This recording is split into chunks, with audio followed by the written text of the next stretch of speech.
especialistas trabajaban con normas internas que no eran,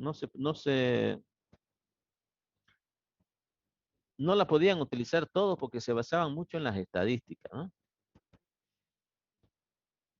Fíjense, luego viene, dicen, Western Electric era la empresa más grande de los Estados Unidos, la primera empresa y la más grande de los Estados Unidos de teléfono, ¿no?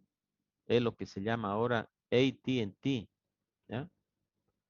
Y este señor George Edwards y Walter Sheward eran los responsables del departamento de calidad. ¿Y qué era lo que hacían ellos? Utilizaban las estadísticas al control de calidad. Entonces, eh, bueno, esto es lo que yo he leído del libro, ¿no? Dice que ellos trabajaban en el departamento como de ella. Imagino que es como ahora cuando en los envases dice, ¿para qué regresar? Reclamo, llamen al 0800 y alguna cosa. La llamada es libre, dice, ¿no?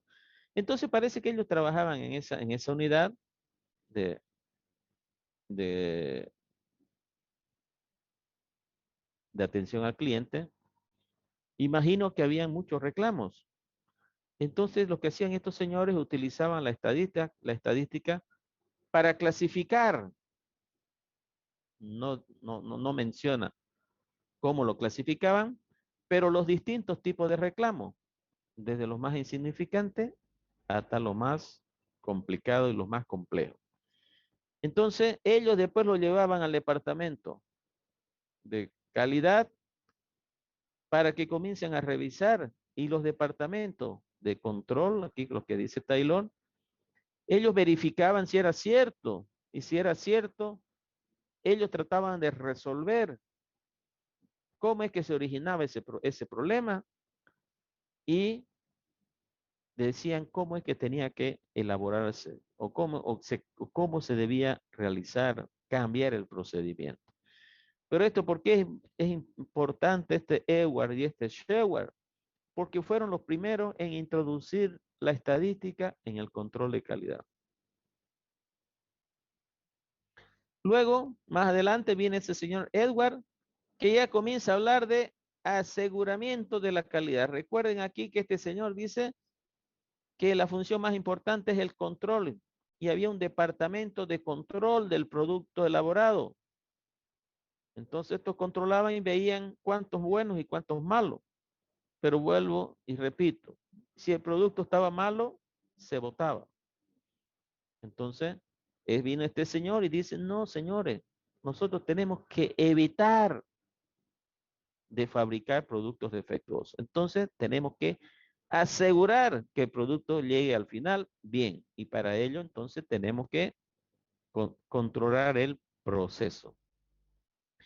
En el 42, eh, este Walter Sheward, que trabajaba en esta empresa telefónica, es contratado por el Departamento de Defensa de los Estados Unidos, porque fíjense, en 1942, al final de 1942, Estados Unidos ingresa a la Segunda Guerra Mundial. Y Estados Unidos envió como 8 millones, otros dicen 12 millones de soldados a la guerra, a la Segunda Guerra, ¿no? Entonces esos 12 millones o 10 millones, por decirle, de soldados que tenían que salir de Estados Unidos a la guerra, necesitaban sus uniformes, sus armas, sus provisiones, necesitaban los barcos en que se iban a ir a la guerra. Entonces, el Departamento de Defensa requería de adquirir gran cantidad de provisiones para enviar a los soldados a Europa a la guerra. Entonces, si se seguía utilizando el modelo de Taylor de controlar todos los productos que se fabricaban, entonces no se iba a tener el tiempo suficiente para que los soldados vayan a la guerra, porque se estaban recién controlando la calidad de los productos. Entonces, se conocía que estos señores utilizaban muy bien la estadística. ¿Y qué era básicamente lo que utilizaban? Utilizaban la estadística para la toma de muestra, o sea, para sacar las muestras, ¿no? ¿No? Entonces era un matemático, introduce la estadística como medio de gestión de la calidad en el Ministerio de Guerra, que era el Ministerio de Defensa, y pide a los de Bell Labs, que era, ya había cambiado de nombre porque esta empresa telefónica Western Electric era un monopolio, entonces ya en Estados Unidos no se permiten los monopolios. Cuando una empresa consigue más del 50% del mercado, el gobierno exige que esa empresa venda sus acciones hasta la mitad o la divida la empresa en dos. Entonces se creó la otra empresa, Bell Labs, ¿no? Entonces ahí elaboraron métodos estadísticos para el Ministerio de Defensa. Entonces aquí sí se ve la importancia que había adquirido la estadística en el control de calidad. Y una vez se inicia en 1942 y no para hasta hoy, ¿no? En 1930 también por otro lado dice, esto estamos hablando aquí de Estados Unidos, ¿no? Pero también en Francia algo había se había desarrollado, en Alemania muy poco, dice, ¿no? En Japón es que después, en el año 1947, después que terminó la Segunda Guerra Mundial, es que se desarrolla mucho, dice que más todavía que los Estados Unidos. Waldo Beslao, dice, y Joseph Talaco desarrollan el principio de clasificación de defectos. Yo cuando ingresé a la universidad a dar esta materia, todavía veíamos, era una tabla que, por decirle, se tenía una máquina de alguna cosa y fabricaba 1000 productos y esa tabla decía más o menos cuántas piezas defectuosas iba a producir. Ahora ya no la vemos porque ya cambió pues eso, ¿no?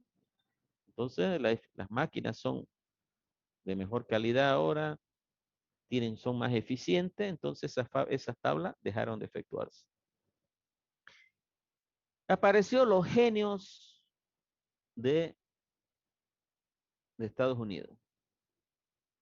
Dodge y Roman, Henry Roman, también de la empresa de teléfono, dice, pusieron unas tablas simplificadas de muestreo que permitían a los no estadísticos elaborar los planes de muestreo. ¿Qué era lo que pasaba? Este señor Sheward utilizaba una estadística muy profunda. Entonces, una persona normal, común, no podía entender el sistema. Entonces, ¿qué es lo que hicieron estos señores Dome y Dodge? Hicieron tablas, fueron asignando valores a las variables y esos valores que resultaron lo hicieron en una tabla. Esas tablas existen hasta hoy. Vean los libros de estadística y dice al final tablas Dodge-Roman se llama. Entonces dice, si yo voy a fabrico 1000 piezas, ¿cuánto es lo que yo necesito tomar de muestra? Y ahí ya le da directamente. Hay unas tablas.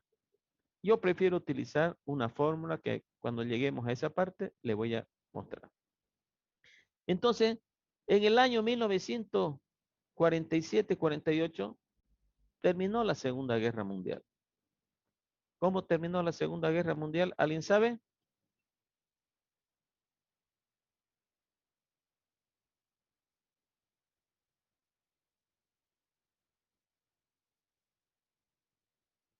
Nadie sabe cómo terminó la Segunda Guerra Mundial.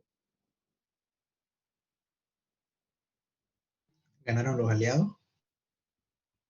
Estados Unidos lanza la bomba en Hiroshima y Nagasaki, las dos primeras bombas atómicas, y se rindieron Estados Unidos, se rindió Japón, y por otro lado los aliados, que son los europeos, más Rusia, llegan a Alemania, ¿no? Y termina la Segunda Guerra Mundial.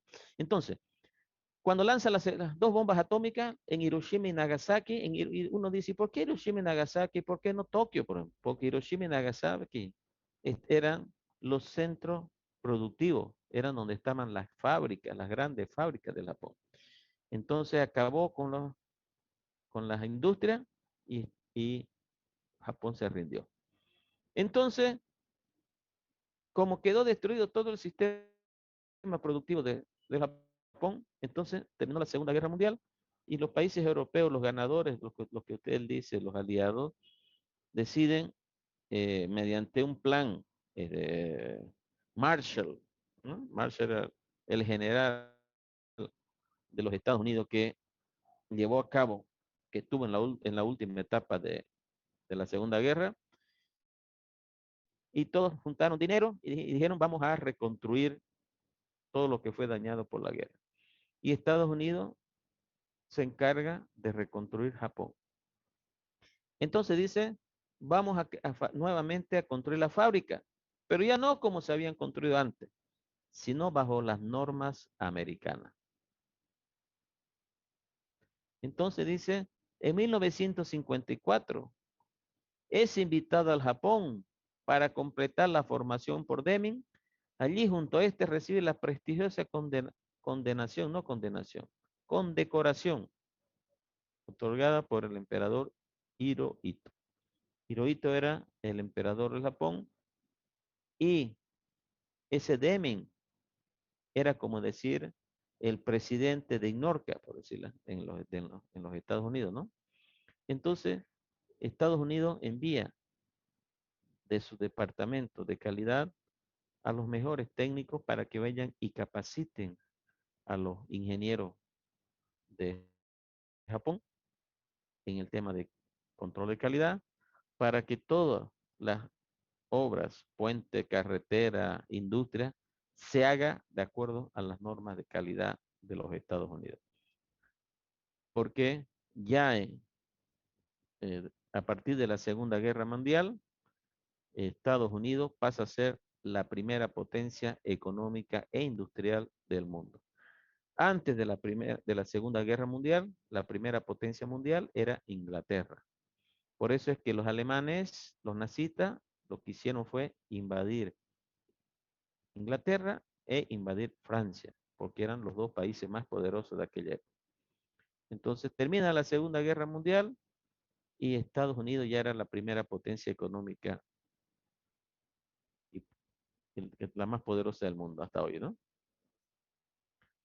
En 1950 ya comienza a hablarse de control de calidad total. El señor Feigenbaum publica por primera vez la calidad como gestión. Este señor Feigenbaum es nombrado director de las unidades de promoción de producción de General Electric y se lo considera el primer experto en calidad. General Electric, muy conocida porque es los fabricantes de los motores de los aviones, de las turbinas de generadoras de energía eléctrica, entonces es la que mueve, por decirle, las generadoras de energía de las hidroeléctricas como Itaipú, etcétera, ¿no? Luego, fíjense, recién en 1961 se presenta en Europa en el Congreso el libro La calidad como gestión. Mire, cuánto tiempo pasó y recién los europeos comenzaron a darle importancia a la calidad. Hasta 1960, la calidad permanece en el ámbito de los ingenieros y de la gestión. Seguía todavía el mismo sistema que había implementado Taylor, que la calidad se basaba en un departamento y allí estaban los mejores técnicos. Aquí aparece luego un señor Philip Crosby y lanza el concepto cero defecto.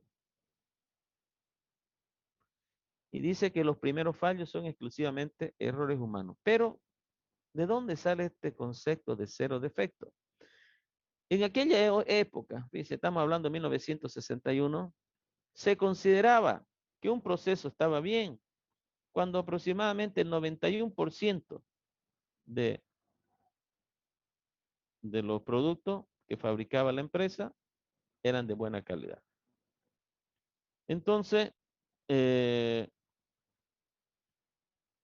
este señor dice, si nosotros nos quedamos satisfechos con que el 95% de los productos que se fabrican son buenos, entonces hay 5 defectos, 5 malos. Ahora dice, pensemos en lo siguiente, dice. Vamos a suponer que estamos fabricando un remedio, dice, y fabricamos 1.000.000 de remedios. Si nosotros, y es un remedio que cura una enfermedad, dice, ¿no? Si nosotros fabricamos ese 1.000.000 de remedios, entonces de ese 1.000.000, 50.000 van a salir defectuosas, ¿no? El 5%. Entonces dice, significa que 50.000 personas pueden morir porque a ellos le tocó el remedio defectuoso. Entonces, eh, dicen, entonces será que debemos estar conformes con ese tema de, del 5%. Entonces, nosotros analicemos eso y vemos que no es así, ¿no? Tenemos que tratar de que todas las piezas sean buenas, porque siempre tenemos que estar pensando en tenemos que pensar en el área de salud, porque y pensar que de ese 5% uno de esos remedios nos podría tocar a nosotros y a la familia. Entonces siempre tenemos que pensar en que no debe haber ni un efecto. Muy interesante la apreciación de este señor. Este señor Crosby, por toda esa teoría del cero defecto, dice, es nombrado vicepresidente de calidad del Instituto Tecnológico de Massachusetts, es una universidad muy prestigiosa. Eh, esta Universidad de Massachusetts es la mejor universidad de los Estados Unidos en el área de ingeniería. Nosotros siempre hablamos de Harvard, pero en la Universidad de Harvard están los mejores economistas, los mejores abogados, los mejores ingenieros están en el instituto, ahora se llama MIT, ¿no? Massachusetts Institute Technology, ¿no? Y toma conciencia de hacerlo bien a la primera vez. Entonces, en el 67 comienzan el concepto de cero defectos también en Alemania. Ok, miremos esto, dice, 1975. Algo le comenté la clase pasada. Dice, la crisis del petróleo actúa como un revelador de la distancia existente entre la industria japonesa y la industria americana. La industria americana, yo le dije que ya en el 1950, Estados Unidos era la primera potencia. Las 3 mayores fábricas del mundo de automóviles eran americanos. Ford, Chevrolet y la otra era Dodge, ¿no? Entonces, y los, perdón, y las empresas japonesas ya estaban desarrollando también la tecnología. Y los japoneses, en este 1975 fue cuando el petróleo de 2 sube a 25. Entonces la gasolina aumentó despiadadamente. Entonces los japoneses vieron una oportunidad de ingresar al mercado americano con productos más económicos, más pequeños, ¿no? Produciendo televisores y automóviles fabricados en Japón, que son fabricados de maneras con mejor calidad que en los Estados Unidos. Entonces, Estados Unidos aprende del Japón y empieza a copiar su forma. Yo le dije que este señor Deming, ¿no? Está acá por acá, ¿no? Fue condecorado por el emperador porque fue el que fue a capacitar a los técnicos japoneses. Pero 25 años después, los Estados Unidos reconocen que los productos japoneses habían sobrepasado la calidad de los productos americanos. Entonces, ¿qué es lo que hace Estados Unidos? A los gerentes de las grandes corporaciones japonesas los contrata para que vengan a Estados Unidos y ellos muestren cuál era el modelo Porque los americanos decían, si nosotros hemos ido a enseñarles, ¿por qué estos son mejores, no? Entonces comienza. Entonces, ¿qué fue lo que hizo diferente? Los japoneses simplificaron los modelos, no utilizaron la estadística, sino que utilizaron conceptos muy sencillos, la mayor veces el tema de porcentaje. ¿Cuál es si uno decía, no, un obrero sabe que 90% es muy bueno y que 30% es muy malo. Pero si se ponen a analizar lo, las fórmulas, las fórmulas estadísticas de los norteamericanos, no saben ni siquiera usarla. Entonces, por lo tanto, nunca van a tener valores y no saben si están trabajando bien o están trabajando mal. Entonces, comienzan a traer a los japoneses. Ok, vamos a quedar aquí y vamos a ver los enfoques, ¿no? ¿Qué pasaba en los años 50? ¿Cómo era el modelo? ¿Cuál era la debilidad en los años 60? Y así sucesivamente. El próximo miércoles ya vamos a comenzar a avanzar un poquito más porque hoy terminó casos especiales, adición y todas esas cosas. Entonces ya vamos a volver a la plataforma porque ya todos están inscritos y vamos a pasar clases en la plataforma. Y todo va a estar en la plataforma, así no va a haber nadie que esté molestando en el WhatsApp, subiendo propaganda de cursos y todas esas cosas, ¿no? Entonces van a estar, ya esperemos que ya estén todos los casos especiales aprobados, ya no hay adición, entonces todos van a estar en la plataforma. Ok, ¿alguna duda, consulta? Todo esto ya está en la plataforma, ¿no? Pareciera una clase de historia, pero es muy interesante porque muchas de estas cosas hasta hoy día nosotros las utilizamos en calidad. ¿Alguna duda? ¿Comentario? ¿Está bien? ¿Está mal? De a partir del próximo miércoles ya voy a tomar asistencia, ¿no? Hoy no he tomado ni la anterior clase porque algunos no estaban inscritos todavía. Ok, bueno, si no hay dudas, entonces, buen fin de semana y nos encontramos el miércoles. Hasta luego. Igualmente, ingeniero, Hasta hasta luego, luego. ingeniero. Ingeniero, que le vaya bien. Igualmente, se cuidan. Hasta luego, ingeniero.